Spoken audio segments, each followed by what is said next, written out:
Hop, vous nous entendez bien? Si vous pouvez nous dire dans le chat si c'est tout bon. Normalement, on va nous entendre.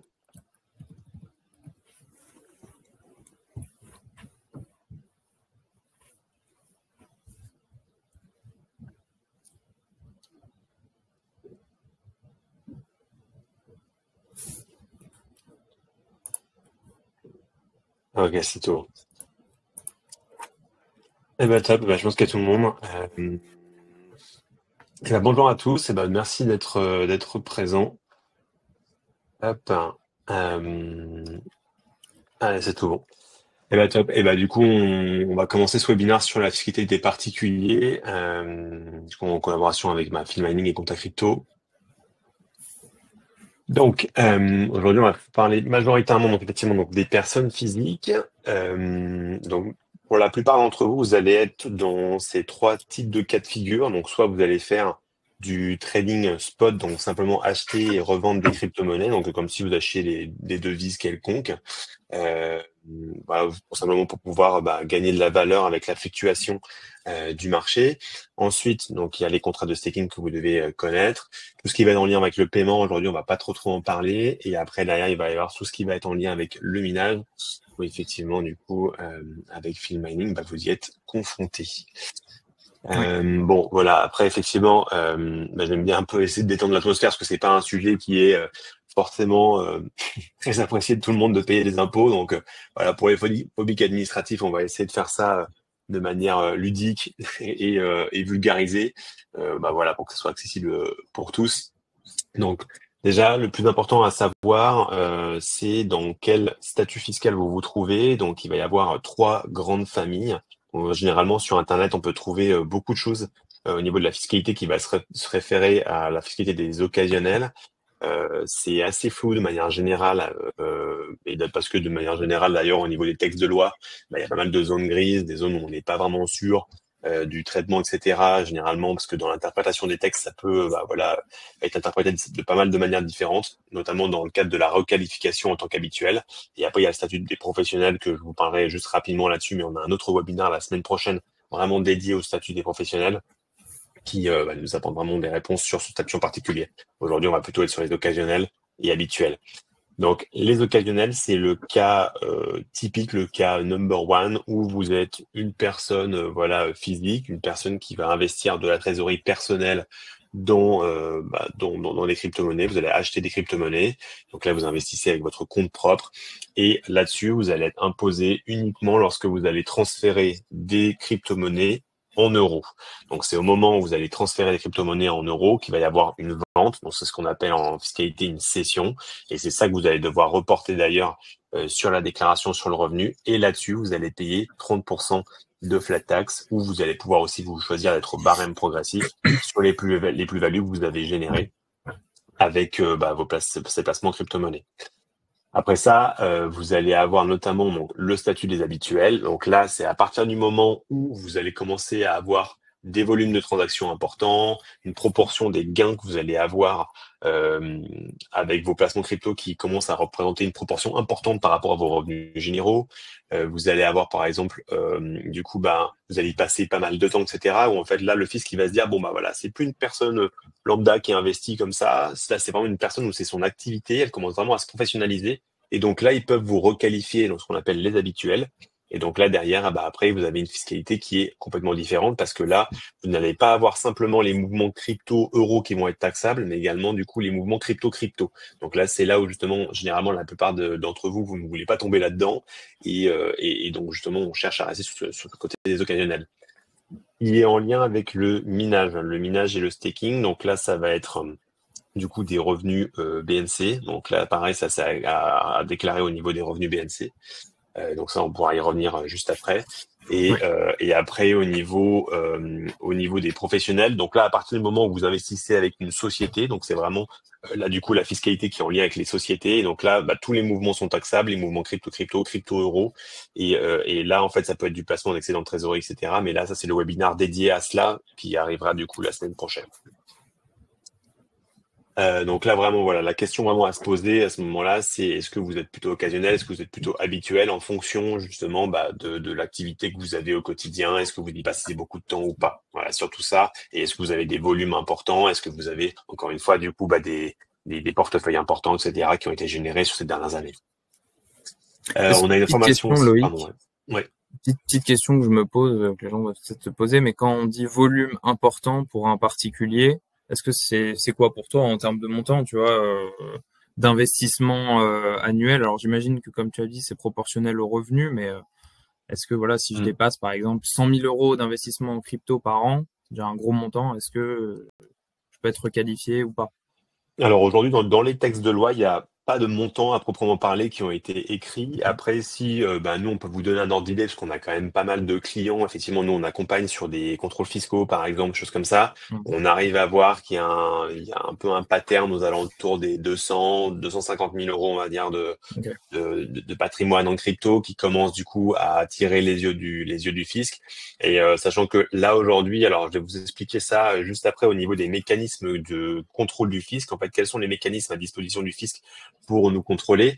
Aujourd'hui, en fait, là, il n'y avait pas forcément beaucoup de moyens à disposition du fisc pour pouvoir vous contrôler. Et c'est pour ça aussi que ces montants, ils étaient à ce niveau qui est quand même assez haut.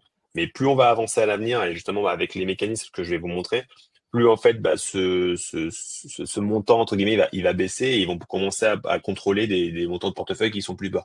Donc, mais ça, je vais vous expliquer pourquoi. Il y a Ok. également une information par rapport au stablecoin qui est importante à avoir. Donc là, actuellement, comme je vous disais, quand vous êtes un particulier, et ben là, enfin en tout cas un particulier, un occasionnel, et ben vous êtes taxé uniquement sur les mouvements de crypto-monnaie à euro, à fiat. Sauf que là, depuis le 30 juin 2024, il y a un changement de qualification juridique au niveau des stablecoins. Donc désormais, ce n'est plus considéré comme un crypto-actif, mais comme une monnaie électronique. Donc, pour le moment, l'administration fiscale, elle s'est pas encore prononcée sur est-ce qu'elle allait taxer ou pas, mais si on suit strictement le texte de loi, aujourd'hui, une monnaie électronique, c'est taxable. Donc ça, c'est aujourd'hui, donc ça, c'est une décision qui a été prise. Donc du coup, une loi qui a été votée et appliquée, donc du coup, depuis le 30 juin 2024. Et pour le moment, bah, il n'y a pas encore eu de clôture fiscale. Donc là, on est en plein dedans. Donc on va voir après ça, justement, bah, quelle va être la prise de position de l'administration fiscale. Aujourd'hui, bah, on est quand même dans un pays qui bah, cherche un peu à récupérer de l'argent au vu de la santé économique de notre pays, malheureusement. Donc, pour le moment, je vous donne juste l'information pour qu'au moins, ça soit un point de vigilance pour tout le monde, voilà, qui nous écoute aujourd'hui, qu'on reste bien, voilà, à l'affût de ce qui pourrait se passer. Mais effectivement, peut-être qu'à terme, ça, c'est quelque chose sur lequel ils pourraient venir taxer. Voilà. Et notamment parce qu'ils vont avoir des mécanismes pour contrôler. Donc voilà. Quels sont les mécanismes aujourd'hui qui sont à leur disposition? Donc ça, c'est important à savoir. Donc, ils ont trois grands mécanismes, deux qui sont déjà en place, donc au niveau du TracFin, Lab, Mika et Travel Rule. Donc là, si vous voulez, aujourd'hui, donc le dispositif TracFin Lab, pour la Lab, c'est la lutte anti-blanchiment et TracFin, c'est un organisme du coup qui va permettre justement bah, aux acteurs qui sont à l'intérieur, notamment donc les banques, les comptables et les PSAN, hein, donc les plateformes sur lesquelles vous passez. Aujourd'hui, en fait, ils ont une obligation en cas de doute concernant un dossier, voilà, par rapport l'utilisation de fonds ou quoi, de communiquer à l'administration fiscale, du coup, bah, ce type de profil sur lesquels ils auraient un doute. Ça, c'est une obligation que ces acteurs-là ont aujourd'hui. Et donc, ça qui va permettre déjà de donner des informations à l'administration fiscale, du coup, bah, au niveau de l'analyse des flux financiers en cas de doute. Et aujourd'hui, bah, c'est une porte d'entrée aussi pour le fisc, aujourd'hui, pour aller diguer les opérations aussi en crypto que vous avez fait avec certaines plateformes. Ensuite c'était le premier niveau, c'est-à-dire en fait c'est quand il y a si vous voulez un doute sur un dossier, bah là en général le fisc ils vont demander à la plateforme de fournir les informations et puis là on rentre dans un niveau qui est de plus en plus automatique. Donc là le second niveau, ça a été donc la réglementation MiCA qui régit les acteurs en Europe qui ont le droit ou non de vendre des crypto-monnaies. Donc notamment bah ça c'est pour ça que notamment Phil Manning a l'agrément PSAN du coup pour pouvoir avoir l'autorisation de vendre des crypto-monnaies en Europe. et notamment en France. Et donc là-dessus, il y a un enregistrement qui est nécessaire pour pouvoir vendre. Et c'est là où derrière, eh bien, Filmining a des obligations au niveau, quand vous vous enregistrez sur la plateforme, de devoir vous identifier, avoir des informations également vous concernant. Et également, il y a les mécanismes de travel rule où lorsqu'il y a des transactions supérieures à un certain montant, et notamment en France, on est sur des montants à 1 000 euros, et bien effectivement, là, la plateforme, elle communique aussi à l'autre donneur d'ordre. Donc, du coup, les coordonnées également et l'opération en question pour justement, il y a une communication entre plusieurs plateformes et justement pour qu'il y ait toujours cette traçabilité au final des mouvements. Et le dernier mécanisme que l'on va avoir, donc, il va rentrer en application à partir de l'année prochaine, donc le 1er janvier 2026. Et ça, donc, c'est ce qu'on appelle le DAC8. Et ça, c'est l'archétype du contrôle pour l'administration fiscale, c'est-à-dire que les plateformes régulées, donc les PSAN et du coup ceux qui auront l'agrément MiCA demain, auront l'obligation de communiquer proactivement à l'administration fiscale. Et je dis bien proactivement, c'est-à-dire que là, c'est branché en canal direct. Donc c'est la même chose qu'ils ont fait par exemple avec Vinted, par exemple avec Le Bon Coin et Airbnb. Là en fait c'est les plateformes qui doivent dire combien leurs clients ont sur leur compte et pour que justement là il y a des contrôles après automatiques qui se fassent. Donc rassurez-vous, en tout cas pour ceux qui se poseraient la question, donc la communication proactive sera obligatoire pour les opérations qui viendront après du coup le 1er janvier 2026. Donc là les SAN ne communiqueront pas ce qu'il y a d'avant le 1er janvier 2026, mais ce qu'il y a après. Par contre, imaginons, je sais pas, pour une agence X ou Y, vous vous faites contrôler, par contre, imaginons en mars 2026, bien là, l'administration fiscale elle a le droit de revenir jusqu'à 3 ans en arrière, donc là, dès le contrôle, donc là, ça reviendra déjà aujourd'hui. Et si jamais elle juge que vous avez volontairement voulu leur masquer les opérations, ils peuvent invoquer ce qu'on appelle l'activité occulte, et là, ils peuvent revenir jusqu'à 10 ans en arrière, et avec pas mal de pénalités de retard, etc. Et donc là, ça peut faire un petit peu mal. Donc c'est pour ça que voilà, à partir du moment où ils ont ça demain, vous comprenez que là aujourd'hui, il faut faire les choses propres, il faut faire ça dans les règles, etc. pour pas avoir de problème demain. Voilà.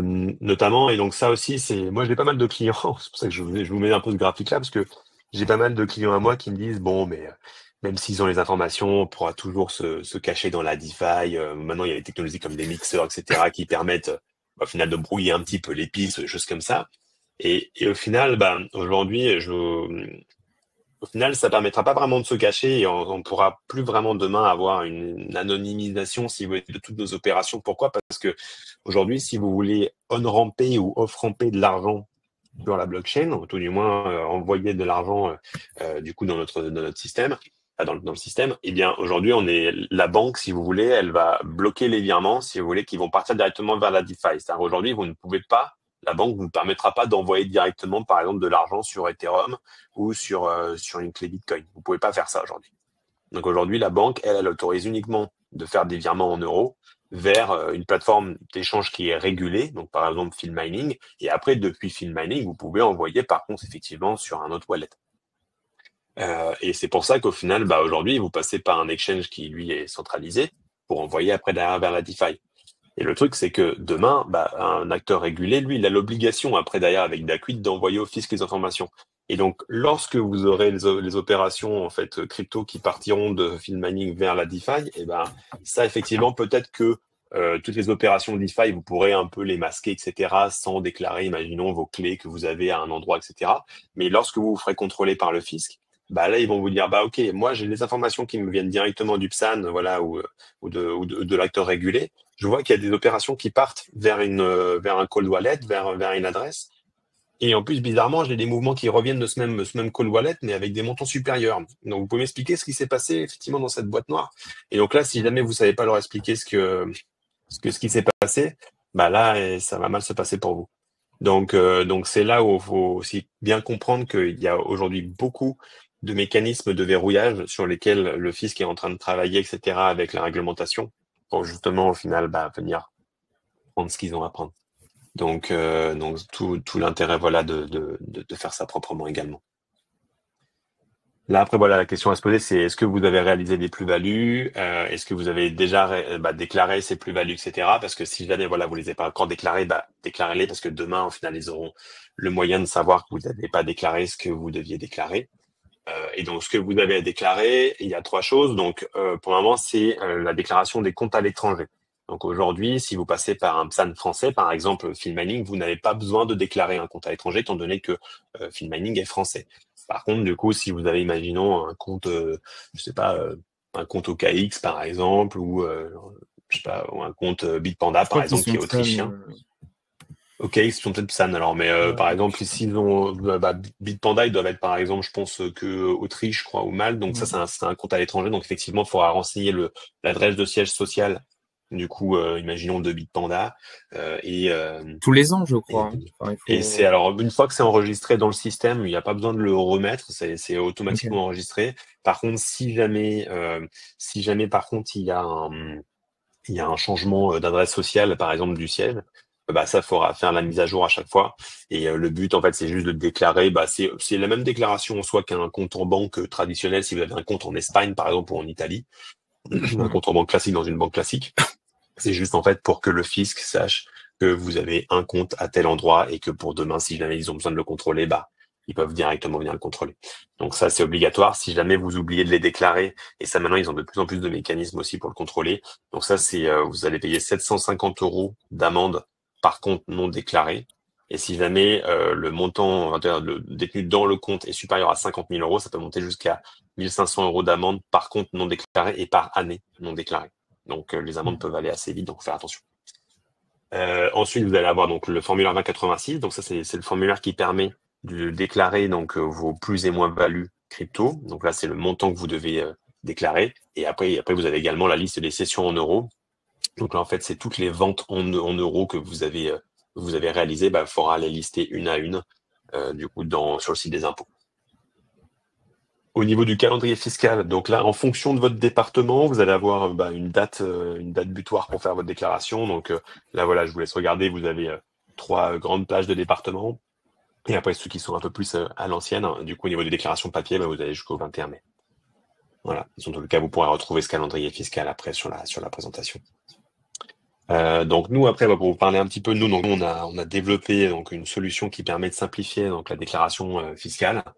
Le principe, il est assez simple. En fait, vous venez vous connecter avec vos différentes plateformes pour agréger l'intégralité de vos comptes, y compris Filmining. Donc, actuellement, Filmining, on est uniquement avec un fichier CSV. En fait, vous pouvez télécharger sur Filmining et venir réimporter dans le compte à crypto pour l'import de données. Sachant que à terme, on va avoir une connexion API également, du coup, avec Filmining pour automatiser la récupération de données. Et une fois que vous avez donc branché les différents comptes, alors, il y a une personne juste qui disait que ça freeze hein, sur la session. Est-ce que du coup il y a d'autres personnes pour qui ça freeze ou uniquement Alain? Si jamais vous pouvez dire dans les commentaires si jamais il y a d'autres personnes pour qui ça freeze. Visiblement pour Gaël c'est pas le cas, mais n'hésitez pas à nous dire si d'autres personnes freeze aussi sur la session. Euh, Et effectivement, donc du coup, là, ce qui est intéressant, c'est que la solution, c'est que ça permet d'avoir un dashboard global avec une vue d'ensemble, parce que là, vous allez aujourd'hui, bah, sur les différents comptes que vous avez des différentes plateformes ou même sur vos co-wallets, bah, vous pouvez voir votre performance au final, vous pouvez voir votre performance uniquement sur chaque plateforme, alors que là, au final, bah, vous allez pouvoir avoir l'intégralité, au final, de votre performance sur la totalité, sur la totalité. Alors, il y a une autre personne pour qui ça frise et d'autres pour qui ça frise pas. Bon. Au final, oui, si je reprends, donc vous allez pouvoir avoir vous allez pouvoir avoir la performance globale au final de toutes vos plateformes au même endroit. Et derrière, donc nous, on va récupérer donc toutes vos opérations. Vous aurez un listing de toutes vos opérations que vous avez fait sur toutes les plateformes avec une contre-valeur en euros. Et derrière, en finalité, donc on va vous sortir donc l'annexe de la déclaration sur le revenu, donc la 2086, qui permet de déclarer vos plus-values. On va calculer automatiquement vos plus-values crypto à déclarer avec toutes vos listes de sessions que vous aurez simplement à reporter. Vous aurez donc un tutoriel en gros qui va vous permettre de suivre une étape pas à pas pour derrière déclarer exactement ce que vous devez sur le site des impôts. Et donc on fait ça et pour les particuliers et pour les professionnels, donc pour les sociétés et également pour les particuliers. Donc pour les sociétés, ça sera un fichier FEC, donc un fichier des écritures comptables. Et pour les particuliers, donc c'est l'annexe de la déclaration sur le revenu, la 2086. Donc évidemment, on vous accompagne si jamais vous avez des questions, etc., avec une FAQ et également avec notre service client. Et après, donc là, on va passer plutôt sur la session un peu questions-réponses. Déjà, je crois que Damien, tu as quelques questions du coup là-dessus, puis après, on Ouais, vous tout à laissera fait. aussi poser quelques questions. Et si jamais vous Ouais. avez besoin d'autres informations, donc là, on a créé aussi un livre blanc en collaboration aussi avec FinMining que vous pouvez télécharger avec ce QR code et on vous enverra aussi le lien. Euh, on vous enverra également le lien en soi du livre blanc post-webinar pour que vous ayez plus d'informations par rapport à pas mal d'éléments. Damien, si tu as des Bah déjà, questions. merci déjà Loïc pour toutes ces infos.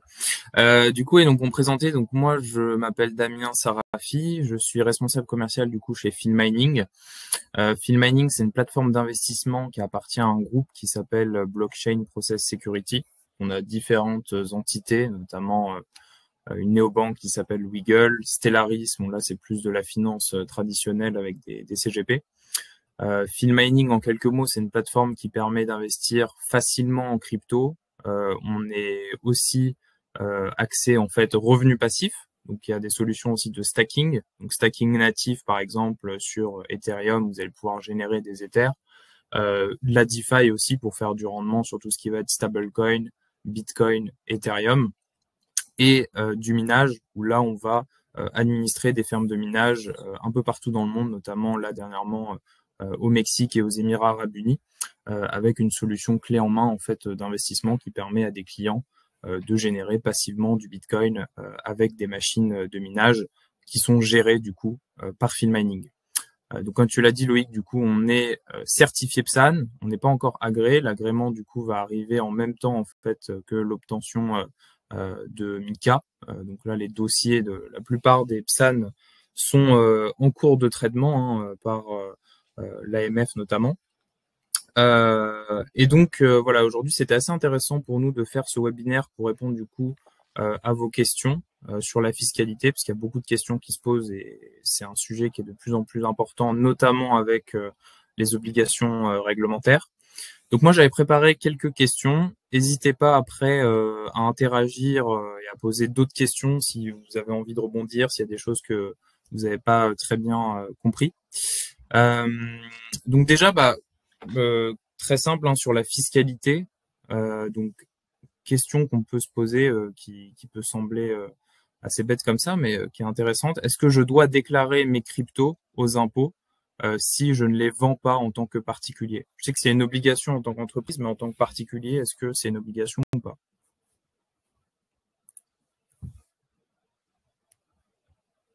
Top, merci pour le lien et beaucoup, Chloé. Effectivement, du coup, vous pourrez cliquer sur le lien du e-book du coup de Chloé. Ah, du coup, Ouais, juste, le QR juste code sera dans plus le simple. chat. Ah oui, enfin, effectivement, donc il y a pas besoin, vous n'avez pas besoin en soi de déclarer du coup les cryptos qui n'ont pas été vendus. En fait, tant que vous ne les changez pas en soi en euros, vous n'avez pas du tout à les déclarer. Il n'y a pas besoin de les déclarer. Par contre, effectivement, les comptes détenus à l'étranger, encore une fois, ça c'est important du coup de bien les déclarer. Et souvent, c'est un petit peu cet amalgame qu'on fait entre est-ce que je dois déclarer mes cryptos ou je dois déclarer mes comptes. Et donc non, c'est bien les Hmm. comptes que vous devez déclarer et pas du coup les cryptos. Si vous avez rien vendu en euros, vous avez absolument rien à déclarer. Ok. Et du coup, l'histoire de quand même du passage en stablecoin, ça c'est à surveiller après en fonction de comment Ouais, ça va tout à fait. avancer. C'est l'administration fiscale au final qui va vraiment communiquer là-dessus, j'imagine. Ouais, c'est ça, tout à fait. En fait, là, c'est vraiment le régulateur qui a posé ce cadre en soi juridique, qui a un outil en soi pour l'administration fiscale sur lequel ils peuvent derrière se baser dessus pour pouvoir venir après derrière récupérer de l'argent Hmm. au niveau des impôts. Donc ce socle juridique, il est prêt. Pour le moment, comme je vous disais, l'administration fiscale, ils n'ont pas dit, OK, let's go, on taxe ça. Il n'y a pas encore eu Ouais. de prise de position claire de leur part, mais ils ont aujourd'hui tout le terreau pour le faire. Voilà, c'est juste ça en fait. Ce que je voulais vous communiquer aujourd'hui, c'est qu'ils ont le terreau pour le faire. Donc, on reste attentif à tout ça. On regarde bien, voilà, ce qui sort. Nous, dans tous les cas, avec Contact Crypto, si ça sort, on vous tiendra informé. Moi, un de mes associés est avocat Hmm. fiscaliste, donc il est au quotidien du coup en train d'éplucher ces lois-là justement pour les implémenter dans l'outil et pour informer justement pour qu'on puisse informer toute notre clientèle. Donc derrière, effectivement, dès qu'il y aura une prise de position claire, en tout cas, voilà, on informera tout le monde, en tout cas, via nos services. Ok. Après, question au final qui est assez logique, on n'a pas trop abordé, c'est comment sont taxés les gains qui sont réalisés lorsque je vends mes cryptos en euros. J'imagine que du coup c'est la flat tax. Est-ce que ce taux a changé? Parce que j'ai vu qu'il y a beaucoup de discussions politiques sur le taux de la flat Bon, tax. effectivement, ça reste du coup le taux de la flat tax. Par contre, après, en fonction des profils des personnes, ça peut être Ouais. intéressant de passer en barème progressif. Donc, vous pouvez soit choisir d'être à la flat tax, soit au barème. Donc, effectivement, pour ceux, par exemple, qui ont pas forcément des revenus importants, par exemple, au niveau de leur salaire, et que du coup, ils veulent, ils ont la possibilité, entre guillemets, d'opter pour le barème parce que ça leur fait pas trop augmenter, ça leur fait pas sauter une tranche, par exemple. Là, ça peut être intéressant d'opter pour cette option-là, parce que sinon, voilà, si on opte pour la flat tax, directement après, c'est les 30% qui s'appliquent, quoi. Donc, si jamais justement on est dans une tranche aujourd'hui qui est avantageuse et que les revenus qu'on vient rajouter ne nous fait pas sauter d'une tranche, ou tout du moins ça reste inférieur à 30%, autant le prendre. Ok. Ok, très bien. J'ai vu une question de Cédric. Pour info, Cédric, c'est juste après, là, dans deux questions, que je pose cette question sur le minage. Euh, ok, très clair. Et du coup, donc, au niveau des pertes, en fait, en capital qu'on peut avoir, est-ce que c'est quelque chose qui peut se déduire? C'est-à-dire, est-ce que je peux déduire les pertes que j'ai sur mes cryptos sur l'ensemble de mes autres revenus au moment de ma déclaration au final? Non, alors en fait, malheureusement, en tant que particulier, Particulier, ouais. les pertes, alors ça, c'est justement, c'est là où c'est intéressant d'être en entreprise, parce que les pertes, justement, elles sont imputables. Mais par contre, en tant que Ouais. particulier, en tant qu'occasionnel, ça, c'est pas possible. Une fois que c'est vendu, c'est perdu, quoi. Donc dès que vous avez Ouais. vendu, en tout cas, voilà, votre perte, vous pourrez pas venir la déduire, entre guillemets, des impôts, etc. Ça, malheureusement, c'est pas possible. Donc Ok. c'est là où il y a une optimisation possible, c'est que quand ça se justifie, bien sûr, du coup le fait de passer en société, là justement ça peut être une des optimisations potentielles parce que justement là-dessus quand il commence à y avoir des volumes importants ou un nombre de mouvements importants, etc. Bien là du coup ça peut se justifier d'être en société parce que derrière effectivement là les pertes sont répercutables. Alors il y a les pertes réalisées, ce qu'on appelle donc celles qui ont été donc les prises de position qui ont été vendues. Et après, il y a ce qu'on appelle les plus ou moins values latentes également. Donc, c'est-à-dire que c'est les positions qui sont encore ouvertes. Et donc, dans ces cas-là, Mhm. soit si elles sont en plus-value latente à la hausse, en fait, elles vont être provisionnées. Donc, c'est-à-dire qu'en fait, on va pouvoir dire, potentiellement, en fait, je vais payer tant d'impôts l'année prochaine. Donc, en fait, je vais provisionner une avance, en fait, d'impôts potentiel hypothétique de ce que je vais opérer l'année prochaine. Et au même titre, les moins-values latentes, c'est-à-dire les potentielles pertes que j'aurai l'année prochaine, je peux également les provisionner et donc derrière, je peux également déduire une partie de ces pertes Mhm. hypothétiques durant un exercice fiscal. Ok. Et ça, Bon, c'est ça tout serait l'intérêt de passer en intéressant. société. Ok. Autre question, qui est une question qui revient souvent, nous, chez Filmining. Si j'ai, par exemple, 10 000 euros de crypto sur Filmining, Mhm. je les vends contre des euros. Donc, j'ai 10 000 euros sur Filmining. Est-ce que je vais être, du coup, fiscalisé, par exemple, si je fais ça en 2025, est-ce que je vais être fiscalisé même si ces euros restent sur la plateforme Filmining? Ou est-ce que je vais être fiscalisé à partir du moment où je retire ces euros sur mon compte en banque, en fait? Non, effectivement, en fait, c'est dès que vous avez changé vos crypto-monnaies en euros, en fait, l'acte d'imposition se fait à ce moment-là. En fait, dès que vous revenez Ok. en euros, en fait, c'est ça. Et d'ailleurs, je crois que c'est une des questions aussi que tu allais me poser après, mais Ouais. souvent, il y a beaucoup de personnes qui payent avec des cartes crypto aussi. Et Ouais, ça, tout à fait. on a tendance à se dire, bon, non, non, ça c'est bon, ça reste en crypto, etc. En réalité, quand vous tapez sur le TPE avec votre carte crypto, en fait, il y a une conversion qui est faite à ce moment-là. Et donc, s'il y a une plus-value qui a été réalisée à ce moment-là aussi quand vous payez avec votre carte crypto, ça si c'est un acte d'imposition. Donc nous, par exemple, on s'est retrouvé avec des clients qui avaient peut-être Hmm. ils avaient acheté plein de trucs avec des cartes crypto, mais en fait, ils n'avaient pas conscience qu'à chaque fois qu'ils avaient à taper sur le TPE avec la carte, et ça c'était un acte de cession à chaque fois. Et donc c'est au même titre, tu vois, de la question que tu viens de me poser sur le changement, voilà, même si ça reste sur la plateforme, dès que c'est changé en euros, c'est une cession. Ok, ouais, donc paiement par carte. Du coup, c'est le montant de l'achat. Alors j'imagine qu'il y a un calcul de plus-value, c'était aussi un peu la question. Si j'achète par carte quelque chose qui vaut 1000 euros, bon après si c'est du stablecoin, là du coup la question elle se pose pas trop. Mais si c'est en Mm. Bitcoin, entre le moment où j'ai acheté le Bitcoin et que je l'ai mis sur la carte et que je dépense, j'imagine que du coup la fiscalité se fait aussi sur ce calcul de plus-value là au final, non?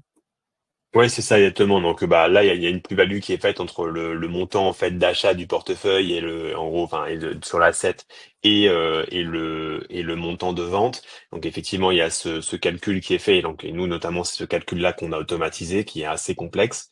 Et derrière, bah effectivement, en fait, c'est là-dessus que vous paierez vos 30% justement sur ce delta au final de plus-value que vous avez généré sur bah soit quand vous vendez, imaginons l'exemple que tu me prenais avant, dès que vous vendez au final Ouais, sur Filmmining, mais ça reste sur Filmmining, ou tout du moins même quand vous payez, du coup, avec une carte crypto, bah, sur la proportion du montant en fait que vous avez payé, et bah du coup, il ouais. y aura une plus-value sur cette proportion de montant, et c'est sur cette proportion de montant que vous paierez du coup vos 30% ou votre barème progressif, quoi. Et sachant qu'après, donc ça, je l'ai pas dit effectivement, mais il y a un plafond de niche fiscale que le fisc nous offre gracieusement, mais bon, il n'est pas énorme, c'est Ouais. 305 euros. Donc, si jamais vous avez Ouais. fait moins de 305 euros de plus-value, vous êtes exonéré d'imposition sympa quand même. Ouais, ça laisse une petite marge. Ça laisse une petite marge, mais elle n'est pas énorme. Ok, très clair. Bah, je pense qu'on peut attaquer les questions sur le mining, puisque sur la présentation, tu avais couvert le sujet de comment déclarer des revenus en gros en crypto. Euh, D'ailleurs, du coup, Cédric posait la question, comment doit-on déclarer ses revenus de minage en Bitcoin, même si je n'ai rien converti en euros? Donc, c'est une très bonne question. C'est la question que j'allais te poser. Un particulier qui investit sur field mining, il possède une machine. Cette machine génère un revenu mensuellement en Bitcoin. Donc à la fin Ouais. de chaque mois, il a un wallet avec une somme de Bitcoin. Si à la fin de l'année, il a rien vendu, est-ce qu'il est fiscalisé? Et de manière générale, comment en fait sont imposés les revenus qui sont générés par le minage de Bitcoin en tant que particulier? Alors du coup, ça sera au régime donc des BIC. Il faudra donc du coup venir Ok. déclarer ça dans les BIC. Et effectivement, alors après, il n'y a pas l'obligation d'ouvrir une activité à proprement parler. C'est simplement en fait dans la déclaration sur le revenu, il y a une case donc du coup sur laquelle vous devrez bah, renseigner vos plus-values issues du minage, quoi, entre guillemets, parce que du coup, bah, dès que vous allez recevoir des bitcoins, bah en fait, c'est un espèce de stock qui va augmenter, etc. Et c'est ça que vous devez déclarer en fait dans la déclaration sur le revenu qui Hum, est dans cette typologie donc du coup des BIC. Et après, vous pouvez faire le choix, par contre, effectivement, d'ouvrir, si vous le souhaitez, après du coup une micro-entreprise, par exemple une petite activité, notamment par exemple après derrière pour pouvoir venir amortir, imaginons les machines de minage, pour pouvoir derrière bah, faire du coup d'autres traitements d'optimisation un petit peu à cet endroit-là. Ça, on pourrait du coup, si vous voulez faire un petit point avec mon associé, si jamais il y en a qui sont intéressés là-dessus, on pourra du coup bah, vous communiquer aussi pas mal d'autres éléments. Mon associé a écrit là-dessus. Vous avez d'ailleurs dans le guide fiscal qu'on a co-rédigé avec FinMining, vous avez pas mal Oui. d'éléments justement là-dessus. Sur ce traitement spécifique du minage, c'est vrai que c'est un peu quand même spécifique, mais effectivement de base, c'est des revenus à déclarer au niveau des BIC dans la déclaration sur le revenu. Et après, bah, il y a des optimisations Ok. possibles, notamment avec des micro-entreprises ou avec l'ouverture d'une société de manière générale. Du coup, c'est parce Bon. que j'ai déjà entendu parler des BNC sur le mining. C'est Ouais. pas la même En fait, chose. C'est alors deux. non, en fait c'est non ouais c'est en gros on a le BIC BNC. Souvent nous on le traite un peu c'est un peu le même c'est un peu le même entre guillemets tronc commun. Régime. C'est juste ouais c'est un peu le même régime. C'est juste qu'en gros il y en a un où il y a une activité qui est ouverte et l'autre qui l'activité n'est pas ouverte. En gros, Ok, très en clair. fait, c'est juste qu'il y en a un où on est enregistré au RCS, entre guillemets, on enregistre des commerces de société, et l'autre, on ne l'est pas. En fait, c'est juste au niveau de la déclaration sur le revenu, il y a une case dédiée à ça, du coup, pour Hum, pouvoir déclarer ses revenus. Sinon, après l'autre, il faut effectivement avoir une entité ouverte. Du coup, Stardog pose un peu la même question. Du coup, si on transforme pas ces BTC, est-ce qu'il faut les déclarer? Donc, j'imagine que la réponse, du coup, est oui, Oui, oui, oui, tout à dans fait, ce ouais. régime-là. Ouais. Et par contre, après, vous n'allez pas être fiscalisé si vous les transformez pas en euros, quoi, logiquement. Alors là-dessus, Ah enfin, si, bah on si, du coup, c'est un produit quand même c'est un du produit, ouais, minage. ouais. C'est un Ouais, produit ok. minage ici, ouais. Donc on est quand même fiscalisé sur là-dessus. Donc Ok, effectivement, ça, en fait, ça c'est le traitement vraiment spécifique par rapport au minage. mm, Donc c'est vrai qu'il y a beaucoup de monde aujourd'hui qui déclare pas du coup au niveau des BNC BIC du coup les revenus de minage. Et mm, ça c'est une erreur majoritairement, enfin, c'est une erreur pardon assez commune du coup ouais. chez les mineurs. Et donc effectivement ça malheureusement faut les déclarer et on est fiscalisé sur cette partie-là. Et du coup, bon, je suis un peu là-dessus, mais sur si demain, bon, ce qui nous amènerait en tant que mineur de Bitcoin au final à passer vraiment en tant que professionnel, avoir une entreprise, moi je le vois au niveau de nos clients, c'est plus la taille au final des investissements. C'est-à-dire qu'à Mhm. partir d'un certain nombre de machines, ils vont créer une structure pour ça. Puis il y a un avantage aussi fiscal à le faire, parce que là, du coup, on est sur l'IS. Euh, Ouais. Est-ce qu'on est d'accord que du coup, dans le cadre d'une entreprise, par contre, on va vraiment être du coup imposé à la cession des bitcoins en euros sur le mining ou c'est Non, c'est pas similaire pareil. En fait, c'est similaire. En gros, dès qu'on passe entre guillemets sur une activité professionnelle, et en soi, le minage c'est considéré un peu comme une activité professionnelle. En gros, c'est comme ça qu'ils le Mhm. voient au niveau du fisc. En gros, c'est dès qu'on va avoir en final des récompenses qui vont tomber, etc., issues du minage, bah ça va venir. Donc nous, on va calculer ce qu'on appelle un CEMP. Donc c'est un coût moyen unitaire pondéré, c'est-à-dire que je crois qu'il y a une question d'ailleurs qui était par rapport à ça, par rapport, c'est Oui. Xavier qui parlait justement de la valorisation. Alors en fait, euh, non, en fait le BTC quand le premier que vous recevez, il est pas à zéro entre guillemets. C'est euh, Ouais. c'est juste que en gros, bah, dès que vous le recevez, au moment où vous le recevez, on va le valoriser au montant en fait qui Il a correspond été au acquis, cours du quoi. marché au moment où vous le recevez. Et donc en fait, quand vous allez en avoir d'autres et d'autres et d'autres, et ben en fait, on va avoir une espèce de moyenne. Donc c'est ce CUMP, coût moyen unitaire pondéré, donc qui va baisser et augmenter en fonction du cours du marché. À chaque fois que vous allez en recevoir, vous savez, à chaque fois que vous allez en acheter ou à chaque fois que vous allez en vendre. Et donc imaginons si on prend le BTC, bah le BTC, vous allez avoir deux manières d'en avoir, soit en le minant, soit en l'achetant. Et après, du coup, vous pouvez du coup en vendre. Et donc, ou le swapper contre une autre crypto. Et donc, si vous le swappez même contre une autre crypto, bah, ça va venir remettre à jour ce fameux CUMP qu'on appelle.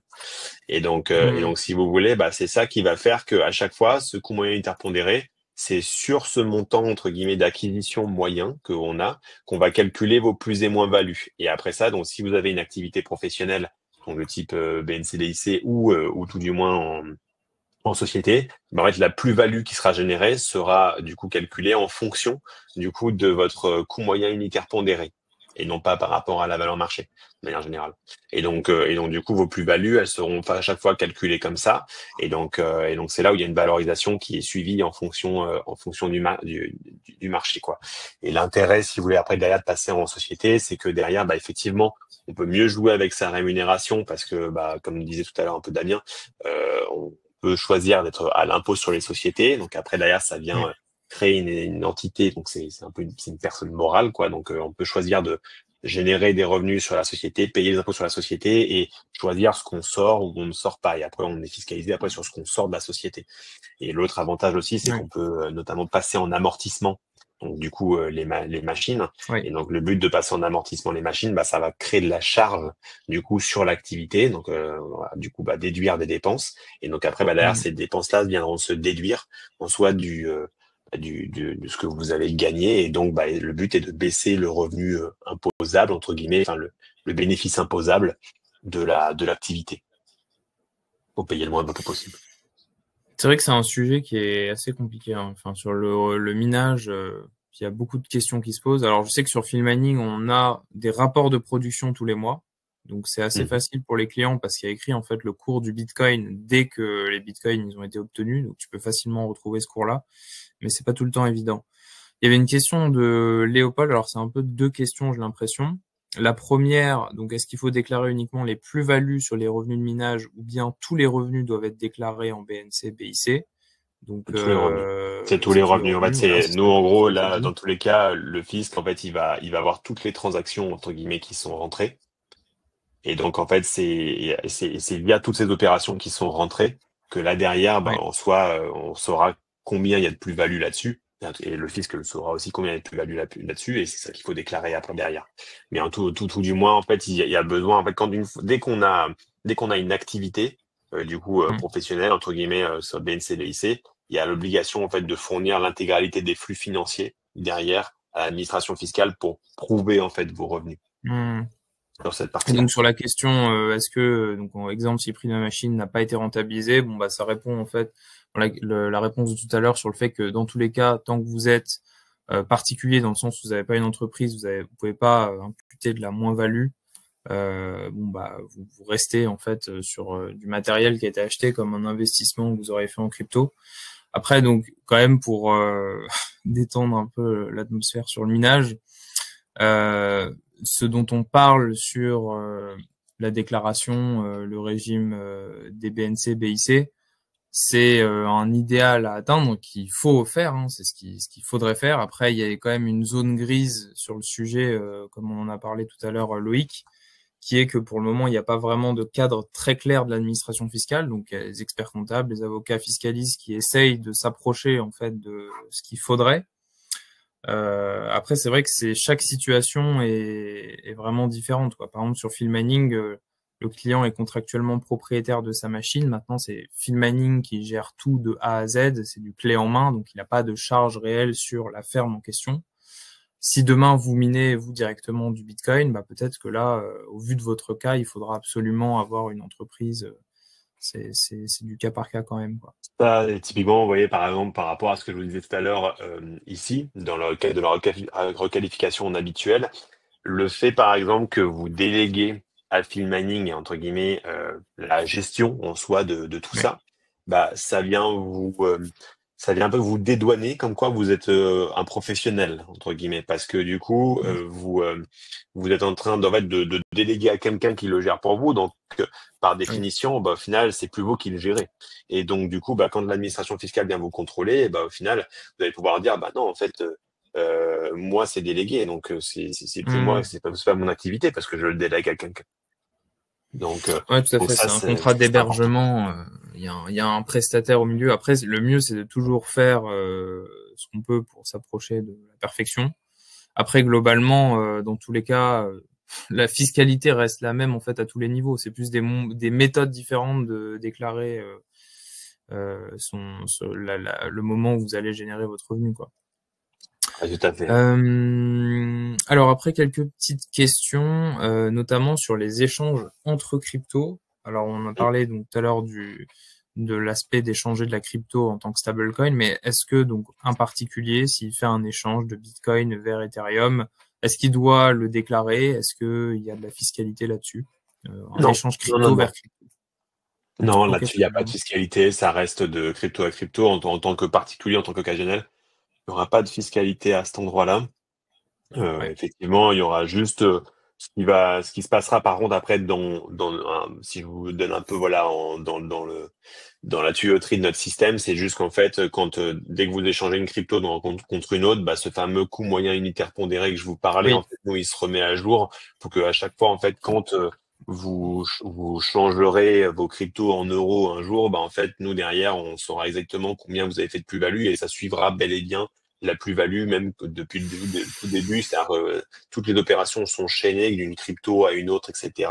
Pour en finalité, bah voilà, le but de tout le monde, c'est de le revendre en euros au bout d'un moment, ou si jamais Oui. on est très maximaliste et qu'un jour on pourra tout payer, et je nous le souhaite à nous tous, qu'on puisse un jour payer en soi tout en crypto. Bon, on aura Bah, on toujours aura un pas souci besoin. de fiscalité, hein. Oui, c'est sûr, mais en tout cas, on n'aura pas besoin de Mais l'échanger en euros. Mais ça, c'est un point qui est très très important là, en fait, ce que tu soulèves, parce que moi, je le vois toutes les semaines. Surtout quelqu'un qui a investi en crypto depuis longtemps. Souvent, il a fait plusieurs plateformes. Il a acheté des cryptos à des dates complètement différentes. Et ce qu'il faut se rendre compte, c'est qu'aujourd'hui, là, avec Mika, on va se retrouver dans un environnement où les plateformes qui vont passer Mika vont être des demi-banques. Hein. Réglementairement, c'est très très très lourd. Tout Et à donc, fait. il va y en avoir peu, en fait. Et donc demain, il va y en avoir peu sur le marché.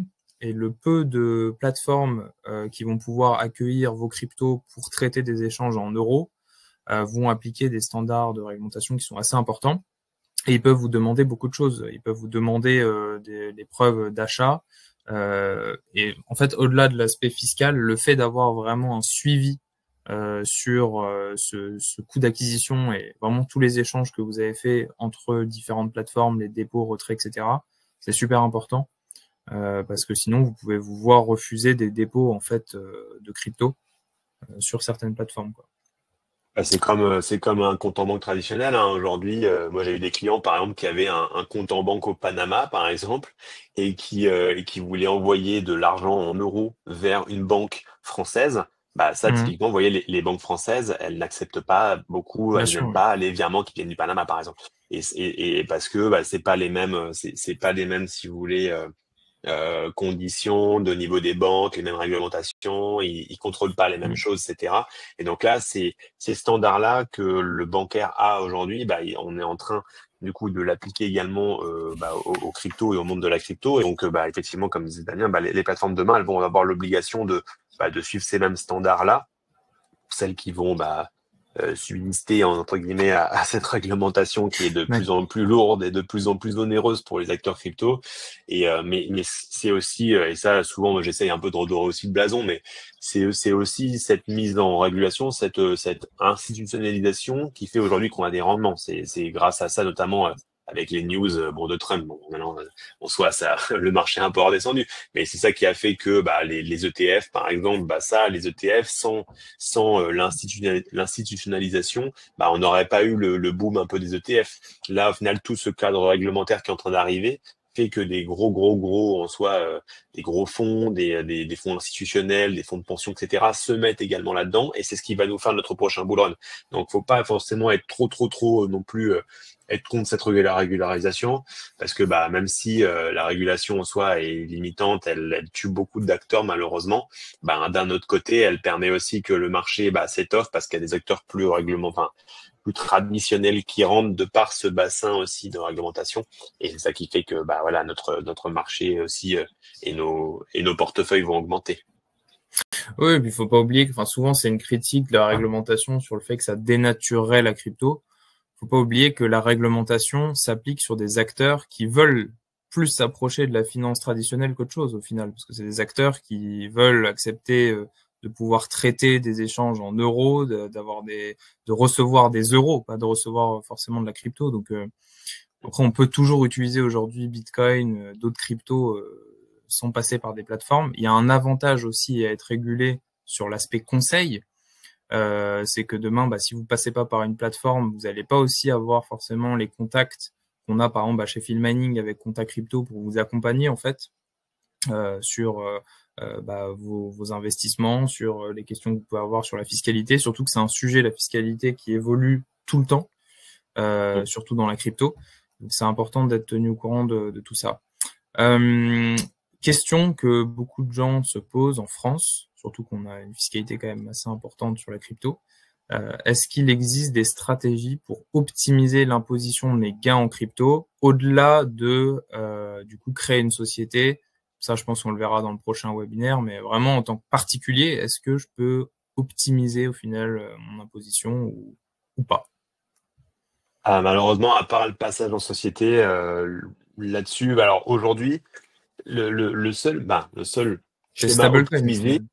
c'est le stablecoin. Aujourd'hui, effectivement, Ouais. c'est le schéma. Et donc, souvent, d'ailleurs, il y a beaucoup de gens qui se plaignaient un peu de la fiscalité, qui se plaignent de la fiscalité française au niveau de la crypto. On est un des rares pays aujourd'hui à avoir eu ce vide sur les stablecoins Hum, pour autant de temps. Vous voyez, même des pays voisins, que ce soit la Suisse, par exemple, la Belgique, même le Luxembourg, ils ont pas cette chance-là d'avoir cette espèce de réserve de valeur de stablecoin. Donc, bah, voilà, faire attention on conserve cet avantage-là, parce que voilà, par rapport à la news que je vous ai donnée. Mais effectivement, de base, l'optimisation, c'est de changer en stablecoin pour le moment. On prend les variations de marché, on se sécurise, on se retire de la volatilité en se mettant en stablecoin. Et après, voilà, aujourd'hui, la seule manière d'optimiser un pour petit peu rentrer. et de rentrer, etc., avec des stablecoins, etc. C'est le seul moyen d'optimiser, à part aussi les sociétés, du coup, qui, elles, permettent de faire de la charge, mieux jouer avec la rémunération, etc. Ouais. Et après, il y a l'effet de Ouais, en levier fait. aussi qui est meilleur en société. Ça se fait vraiment naturellement, j'ai l'impression, en fait, le passage entre occasionnel au final et professionnel. C'est qu'il y a un moment aussi où de par la fiscalité, on se décide d'être professionnel et de profiter aussi des avantages fiscaux qu'il y a à ce niveau-là.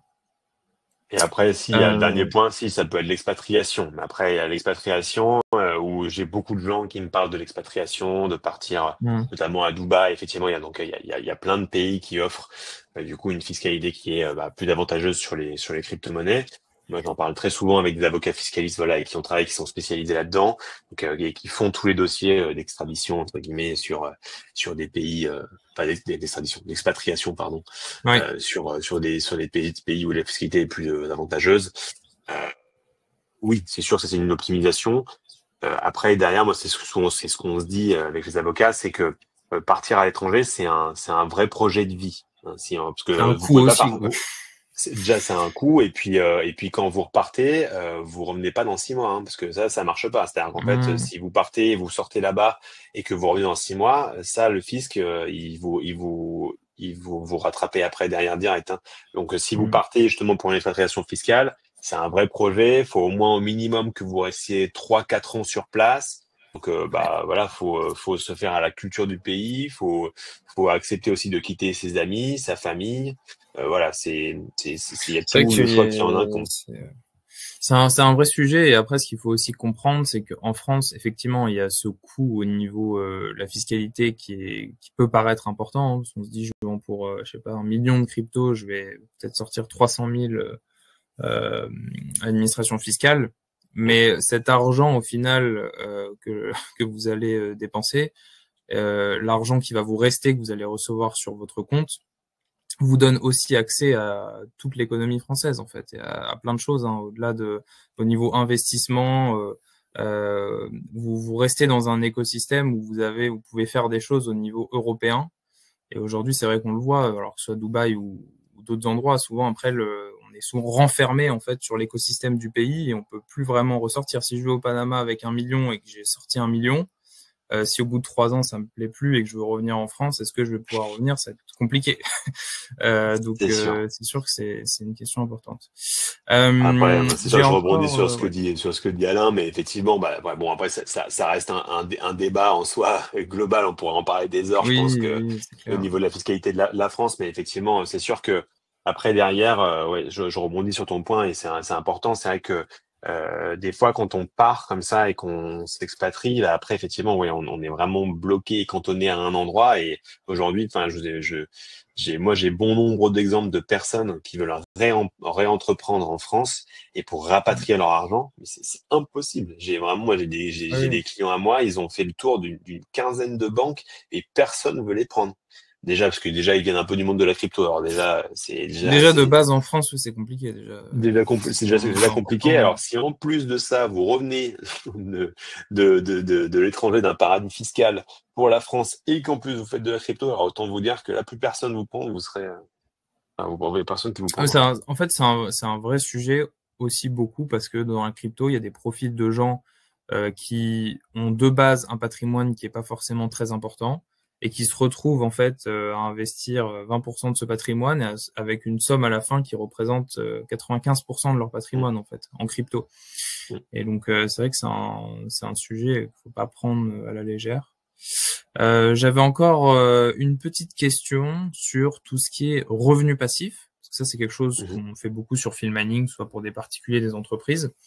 Un particulier qui génère du coup des intérêts tous les jours via une solution de stacking, que ce soit de la DeFi, donc des intérêts par exemple qui sont générés sur du stablecoin, du lending en finance décentralisée ou sur Ethereum. Euh, Est-ce que ces intérêts-là sont fiscalisés ou alors ils sont fiscalisés à partir du moment où en fait on les vend en euros, quoi. Et ça, du coup, c'est du revenu BNC. Donc, pareil, ça, c'est à déclarer au niveau des revenus BNC. Euh, Ok, donc, ça, c'est dans la déclaration sur le revenu. Pareil, vous avez du coup, un endroit ok, dédié donc à ça ça. Donc, s'intègre d'ailleurs, dedans. et ça s'intègre dedans aussi. Donc, ça, c'est à déclarer également en tant que revenu BNC. Donc, ça, pareil, sur notre solution, vous aurez donc, du coup, tous les revenus issus du staking qui seront à déclarer là-dedans via le tutoriel. Et ouais, malheureusement, là-dessus, c'est en dehors de du simple achat-revente, Hmm. entre guillemets, de crypto, quoi. Et les airdrops aussi, du coup, ça rentre dans le même cadre. Et les airdrops, effectivement. Alors, les airdrops, c'est un peu différent parce que du coup, en fait, c'est juste c'est une réception entre guillemets de crypto. Et donc là, après Ouais. derrière, ça sera juste en fait c'est comme si en fait vous en aviez acquis, mais la valeur d'acquisition entre guillemets, c'est quand on vous l'a envoyé en fait, bah vous allez Oui. avoir le montant entre guillemets, l'équivalent en fait euro au moment où vous le recevez. Et ça sera par contre que quand vous le vendrez que là vous aurez une imposition. Et après, par contre, effectivement, alors sur le staking, il y a une petite distinction à avoir entre le staking actif et le staking passif. Donc, si Mhm. vous faites vraiment de la validation de données du staking actif, donc là, du coup, ça sera déclaré dans les BIC. Et par contre, du coup, si jamais, donc là, c'est parce il y a une action, entre guillemets, vraiment de validation de données, etc. Oui. Du coup, Avec un serveur. voilà, voilà. Et par contre, après, si c'est un stacking passif, donc vous allez simplement donner, du coup, prêter, entre guillemets, voilà, sur un contrat, etc., bah, de l'argent pour que voilà, ça soit travaillé et que vous recevez des rewards, bah là, du coup, ça sera en BNC. Et les Ok. cashbacks, du Ok, coup, il y a une ok. petite question sur les cashbacks. Bah, effectivement, ça viendra augmenter, entre guillemets, la valeur de portefeuille sur l'asset sur lequel on reçoit les cashbacks. Après, normalement, sur les cashbacks, ça vient simplement augmenter la valeur de portefeuille. Il n'y a pas de fiscalité vraiment à proprement parler là-dessus, En hormis une fois que vous direct. les vendez. Ok, ok, très clair. Bah, n'hésitez pas si vous avez d'autres questions sur tout ce qu'on a dit. Mais en tout cas, ouais, c'est intéressant. Et puis surtout, n'hésitez pas à télécharger le guide parce qu'il repasse en profondeur sur tout ce qu'on a déjà dit. Ouais. Je remets le lien, du coup, de Chloé, juste ici. Et, Et du coup, et dernière petite question, compta crypto pour parler coût pour un particulier. En moyenne, combien ça coûte? Voilà, si je suis un particulier qui investit occasionnellement dans la crypto, euh, quel coût ça représente la Nous, solution? c'est assez simple. On a une seule formule, c'est 90 euros TTC par an pour 10 Ok, 000 opérations. Alors, en fait, on a mis un seuil de 10 000 opérations. En réalité, c'est déplafonné. C'est juste, en fait, ok, qu'on a mis ce seuil de 10 000 opérations par an. Parce que si jamais vous faites plus de 10 000 opérations par an, on va simplement vous passer un peu au crible bah, en fait, on vous appellera et on vous préconisera un rendez-vous avec un de nos fiscalistes hmm, partenaires. Parce que si vous faites plus de 10 000 opérations par an, normalement, c'est que vous n'êtes pas si ouais, particulier que c'est ça. du trading ou voilà quoi. Hmm. Donc, normalement, on y passe un petit peu de temps quand même quand on fait 10 000 opérations par an. Donc c'est pour ça qu'après, bah, c'est possible que vous restiez en tant qu'occasionnel, hein, même si vous faites 10 000 opérations par an.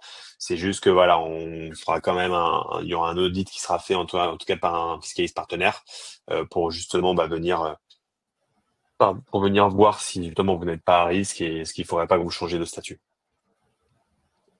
Est-ce que les opérations de revenus journaliers entrent dans les 10 000? Oui, effectivement. Alors, en fait, nous, en fait, chaque type de Chaque mouvement, en fait, ligne, vu qu'on doit chaque ligne, chaque type de mouvement, une récompense, un reward, par exemple, une récompense de minage, un swap, une commission qui a été prélevée, etc. Tout ça, c'est un mouvement. Effectivement, ça peut aller assez vite. En général, nous, ce qu'on voit sur nos clients, des gens qui font un petit peu de placement spot, du coup, qui vont juste faire du trading spot tranquille, et ils vont être entre 200, on va dire, ouais, 200, 500 opérations par an, suivant après, à voir après, du coup, si vous charbonnez ou pas, mais en général, c'est ça. S'il y a du staking, on vient assez vite sur des montants de 1 500, 2 000 opérations. Et après, s'il y a du staking sur pas mal de paires, sur pas mal d'assets, bah là derrière après ça peut monter assez vite. Mais c'est pour ça après c'est vraiment une ouais, étude au c'est cas par sûr. cas, on a mis cette limite juste pour étudier les dossiers. Ok, ok, très clair. Donc après, sur le site, j'imagine, ouais, il y a la liste de toutes les plateformes compatibles. C'est ça, ouais. Euh, Actuellement on est compatible avec 699 plateformes. c'est vrai que ce qui est bien, en fait, je trouve, moi, avec ce genre d'outils, c'est d'uniformiser, en fait, de tout centraliser. Parce qu'il y a des gens qui investissent, par exemple, sur Filmmining, qui investissent sur Binance, qui investissent sur d'autres plateformes. Et donc là, ça vous permet de tout centraliser au même endroit, quoi. Donc, quand vous faites des Ouais. dépôts de crypto, je crois qu'il y a aussi les wallets, enfin, vous traitez aussi de la DeFi. Ouais, c'est ça, entre de la DeFi et les wallets centralisés. Donc après, enfin, du coup, voilà, les exchanges centralisés et les wallets. Et en soi, du coup, bah, vous allez pouvoir tout connecter. Donc, vous allez pouvoir avoir une vue de votre portefeuille au global, en fait, sur l'intégralité de toutes vos plateformes. Vous allez pouvoir revenir dans le temps, savoir bah, combien étaient les montants de vos portefeuilles à telle date et à telle autre date. Et après, vous allez pouvoir savoir quelles sont vos plus et moins values aussi en fonction de la date. Donc, bah, effectivement, de voir par en comparaison de l'année dernière par rapport à aujourd'hui à la même date. Bon là, faut peut-être Mmh. mieux pas regarder en ce moment, mais mais tout du moins en tout cas vous pourrez savoir exactement bah, combien il y avait l'année dernière, combien il y a cette année et du coup bah savoir quelle est la plus et moins value réalisée en fond par crypto, par plateforme, combien de missions vous avez payé aussi par plateforme, vous pouvez vraiment tout savoir. Et c'est OK. là où vous pourrez savoir que Filmining est une très bonne plateforme qui vous prend des frais qui sont justes par rapport bah, au service que Oui, c'est vous vrai que avez. ça, c'est un vrai sujet. Alors, je sais pas si c'est une fonction d'analyse un peu à la Finari que vous allez mettre en place. C'est vrai qu'au final, vous allez de plus en plus peut-être tendre vers ça. Mm. Mais il y a un vrai sujet là-dessus, hein. C'est vrai que sur les frais, alors nous, on a cette même approche que vous aussi sur l'accompagnement, qui est aussi un accompagnement commercial, c'est-à-dire qu'un client, c'est pas forcément une question de montant, hein, mais un client qui investit régulièrement, qui est fidèle, qui investit sur plusieurs offres, on a des forfaits pour ces clients-là, notamment un forfait Platinum, VIP, où ils vont avoir quasiment zéro frais. Euh, Parce que derrière, bon, la plus grosse source de revenus qu'on a, nous, c'est pas forcément les frais en fait sur des transactions, parce que ce n'est pas un exchange, c'est plus sur vraiment le revenu passif que les clients vont générer. Et c'est vrai que c'est important parce que surtout sur de la crypto, au bout de 4-5 ans, ça peut être des montants parfois qui sont énormes. Le fait d'avoir 1 ou 2% en moins, ça change tout, quoi. Bah ça après effectivement et donc là quand on a plusieurs plateformes de connecter alors moi c'est vrai que j'ai tendance à dire un peu aux clients alors après tout dépend les paires que vous voulez avoir parce que c'est vrai que des fois il y a sur certains exchanges il y a Oui. des tokens qui sont listés et d'autres qui ne le sont pas Mm. mais j'ai toujours tendance à dire bah de garder une seule plateforme entre guillemets d'échange centralisé où en soi on en a un en soi à qui on fait confiance voilà et après le reste on peut être plutôt sur des cold wallets etc et on centralise tout ce qui va être du on-off ramp via un seul et même exchange partenaire sur lequel bah, on vient travailler une relation et ce qui fait que bah, en travaillant une relation et en faisant des volumes, bah, c'est là où on peut avoir des offres bah, qui sont intéressantes, bah, voilà, comme exactement comme ce que vous proposez. Et c'est là où on vient optimiser les frais parce que des fois, bah, suivant les plateformes sur lesquelles on passe, bah, les frais peuvent être importants. Et puis en fait, Ouais. c'est mécanique et tout, c'est aussi l'intérêt des plateformes. Et ça, faut le comprendre. C'est plus il y a de volume pour une plateforme, plus du coup, ben c'est son intérêt aussi. Donc derrière, bah, moins il y a là de frais qui sont pris sur une personne, plus il y a des volumes importants sur cette même personne. Donc ça, cette dynamique-là, bah, effectivement, il faut essayer de la maximiser en minimisant le nombre de plateformes sur lesquelles on passe. C'est clair. Je sais pas s'il y a d'autres questions de la part de l'audience. Et sinon, bah, on arrêtera de vous embêter avec de la comptabilité et de la fiscalité pour aujourd'hui.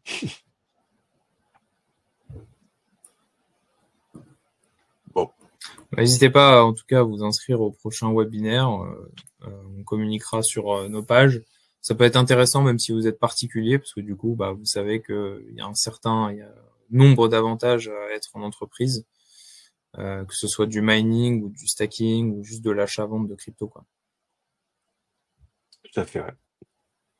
Euh, Et bah super, et ben on se retrouve du coup mardi prochain, même heure pour le webinaire pour les pros, pour ceux qui ça intéresse, et notamment on pourra parler bah voilà d'optimisation aussi avec les pros, de la fiscalité, etc. Comment on optimise cette partie-là. Donc n'hésitez pas. Et bah écoutez, merci beaucoup. Si vous avez des questions, bah n'hésitez pas à nous contacter, que ce soit Damien ou moi. Ouais, merci à tous. À bientôt. À bientôt. Bonne journée.